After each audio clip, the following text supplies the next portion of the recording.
Meryl, thanks for joining me. I'd love to get your thoughts during this crisis about how to optimize our mental health and handle our anxieties. Could you speak to me a little bit about that, please? Sure. I'd love to. I think that everybody's pretty scared in this very stressful time. Um, and I think one of the things that I find to be very important is to understand what stress and anxiety is and how we can manage it. We're all in the same situation, but we all react to it differently. Most of us get anxious, but to varying degrees. And so I think what's really helpful is to figure out ways that we can manage anxiety and deal with the unpredictability and the lack of control that is really inherent in this virus, this pandemic. Well, speaking directly to that point about the unknown, the schools are closed for 2 weeks, and then it looks like, well, it's going to be all of April, in some cases, the entire school year. And Yeah. people are getting a sense that we don't really know what the out time of this situation is. Could you speak Yeah. specifically to the anxiety with that?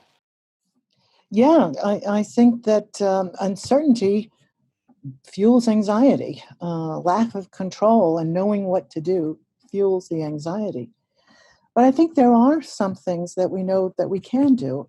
It's kind of like the serenity prayer in 12-step programs, that there's a lot that we can't control, and really spending our time thinking and worrying about that fuels the anxiety. But focusing on the things that we can control calms it. And I think we're all hearing about things that we can do. Some of the things that we can do is to use technology like we're doing and be creative and stay in touch. I think in China they actually started to do group karaoke online. There's kind of keep in touch with your friends, sing songs together. We have to really do the things that we can do to avoid PTSD, depression, insomnia. The opposite of isolation is we are all under each other's feet now. We're in some form of, quarantine or shelter in place. That's an emerging situation as we're speaking today on the 18th of March. Can you speak to the idea of minimizing family conflict? Right. Well, I can speak to that, but I can also speak to maybe there's some positives of families having to stay together Please. and maybe eat meals together and play games together and watch movies together in ways that might be actually family building activities. Maybe there's a little bit of a silver lining in this. But yes, families that experience a lot of conflict, I think, are going to have to maybe take a look at how to get along better. One of the things that people can keep in mind is, if there's some difficulties or differences that are going on between people and feelings are escalating, maybe someone can kind of say, hey, time out, and let's take a break. We're going to go relax, not talk about this for a while, and in 20 minutes, we'll come back and try to resolve this. What are your thoughts on creating routine or keeping routines in your life? I know students are working from home. Do you have any advice or input about that?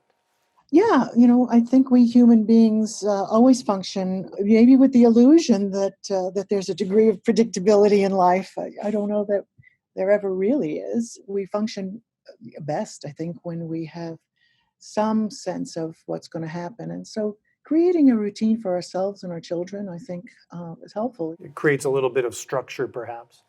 Absolutely. Absolutely. I think that it does reduce anxiety.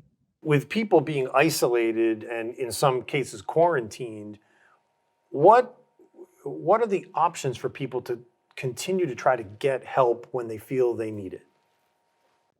That's a great question. I and many other people are really utilizing the current technology of telehealth and continuing to be available through the video format. And I think people shouldn't hesitate to reach out to their mental health professionals and maybe go beyond the anxiety of of being seen on TV or on a computer screen, and go ahead and be able to talk to their therapists, to be sure not to shy away from it.